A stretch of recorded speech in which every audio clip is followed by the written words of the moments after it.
Hello guys, I've just recorded a 40 minutes video on this topic and I realized that maybe many of you will never in their lives take so much time out to listen to a very specific proposal regarding wearables in Decentraland.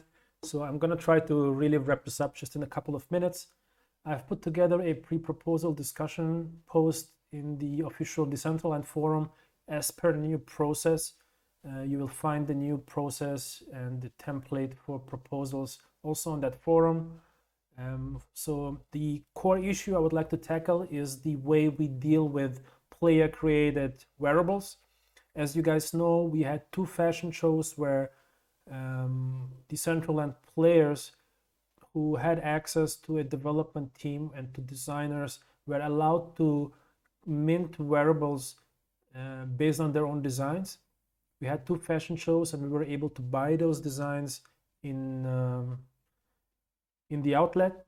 Now, this whole thing was initially heavily discussed in the community, how this player wearables could actually be brought into the marketplace and what kind of rules should govern the process. And there are basically two different groups of people that have spoken up. One of these groups is like the people who are creative, who are designers, who came to Decentraland to build stuff.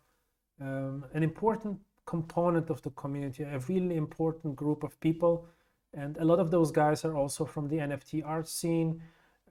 These people, they speak out for a more liberal approach to wearables. They want to have more freedom in creating whatever they want. And maybe some of those guys actually take quite an extreme stance on this topic because they completely disregard the economic implications of making this marketplace too liberal, too accessible. And then we have the other side of the coin where we have the investor type. I call these guys NFT investors in the proposal post. These guys pretty much worry about the economy only. They want to make sure that wearables that they have bought and that they own, be it as an investment or for pleasure, that these items do not lose value through dilution. By dilution, I mean a large volumes of similar items coming to the marketplace, making whatever they already hold less valuable because there is just more supply than demand. So they are kind of more in that camp, and so there is a bit of a conflict of interest between these two groups, but both of these groups make up an important part of the Decentraland community. And now the thing is, it's literally impossible to satisfy one group without creating issues for the other group. And I think we are all well aware of that after hours and hours of discussions in the Discord, on the forum, and there have been proposals on how to solve that, but I found that the proposals that I have seen have been maybe a little bit too complex to execute on, and there is just, whenever something is complicated, most of the time it's not the ideal solution. I think we need some kind of simple concept to deal with this. So this proposal proposes a simple solution. It might not be as simple to actually implement technically, but let the developers worry about that. Let's just theoretically speak if that concept makes sense or not. So what is the actual proposal here? Well, right now we have a very liberal marketplace for real estate designs. Today, if you know how to use Blender, you can put up any kind of structure limited only by the scene limitations.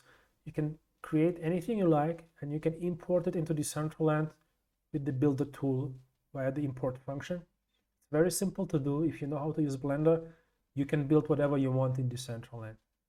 Now, we don't have that for wearables. What if we would have that for wearables?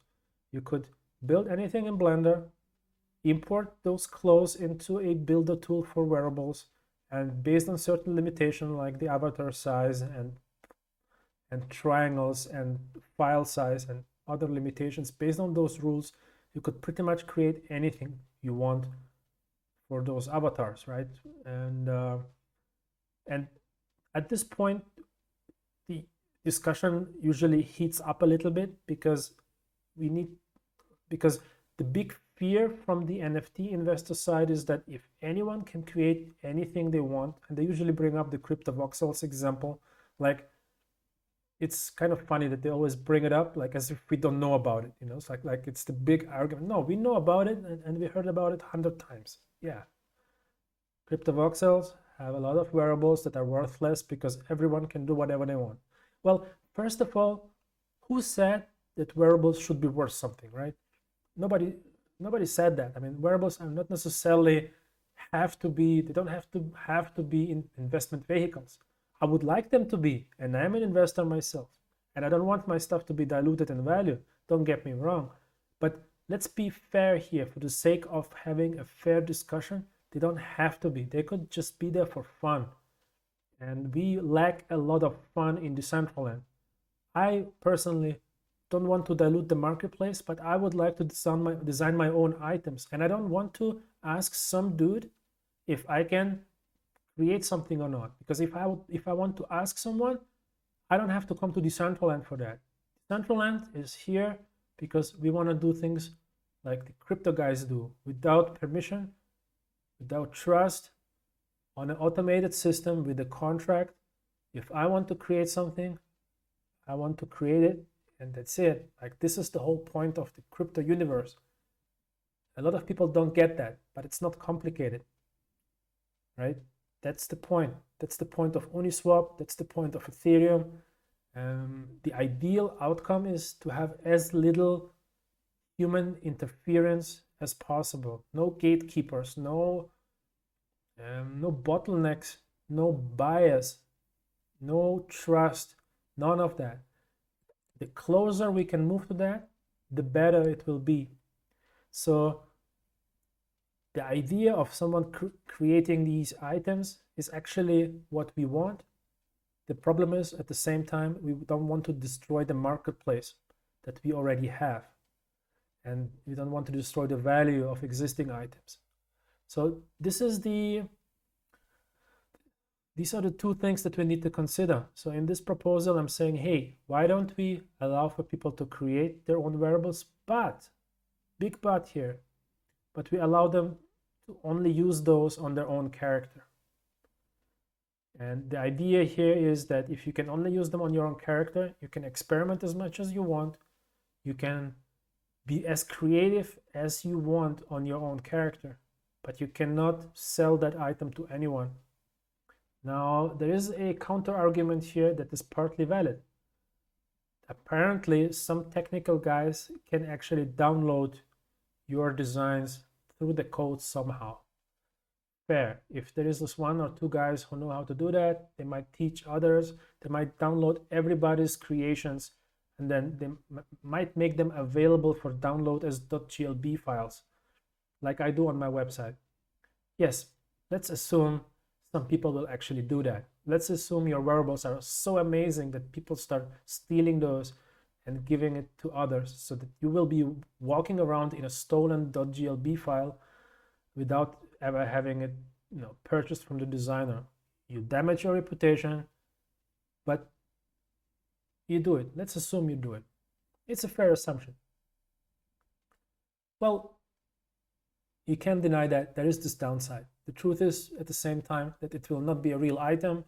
They will not be able to sell it on the open CIO market. They will not be able to sell it in the Decentraland market. They will not be able to use it for anything inside Decentraland going forward. If we can build some kind of functionality, attach functionality to these NFTs in the future, make them like access keys or any of the additional functionality that will be attached to NFTs, if any, they will not be able to do so because those items do not exist as NFTs. They can only be created for the character of the designer. And now the other component of the proposal is, if the designer really likes his creations and if people really respond well to it, the designer can then purchase a license and mint that item as a real NFT.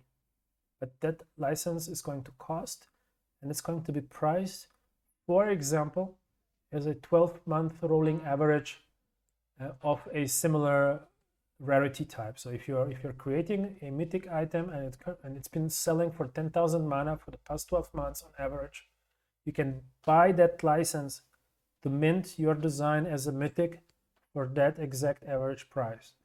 That will protect existing items in the marketplace, because in order to mint a competitive piece, the license has to be purchased that is quite expensive for what it is. And at the same time, that because you had to purchase that license for 10,000 mana, let's say, it will inherently give value to your creation, because everybody will know you just had to pay 10,000 mana to mint it. So just because of that, it has actually value, right? So there are a couple of details that still need to be discussed, but the idea here, I think, is pretty straightforward. Everyone can create any item they want based on the Decentraland builder clothing builder rules, but they can only mint if they buy a license, and the license will be automatically priced by the system based on a yearly average. No people involved, no committees, no gatekeepers, no opinions, no biases, no centralization, a lot of freedom, a lot of creativity, and a lot of things where we are not sure what's going to happen, and this makes Decentraland beautiful. I probably missed a lot of the points. After a 40 minutes video, it's really hard to wrap this all up in just under 15 minutes. But let's see. I will still mention a couple of things regarding the DAO. It is also, this proposal is also part of my effort to promote the DAO a little bit. Please make sure that you register your vote. If you have mana or land, you can go to the Decentraland website, click on DAO, register your land as voting rights, because if I would publish a proposal tomorrow and you haven't had your voting rights registered, you will not be able to vote. You would only be able to vote on the next proposal that came after you registered your votes. So make sure that you go right now and register your votes. I cannot guarantee you that my proposal will be the next one. Probably it won't. But if you would like to actually vote on stuff in Decentraland, you need to register your voting rights. We are not going to discuss the fairness of the DAO or the way it is set up.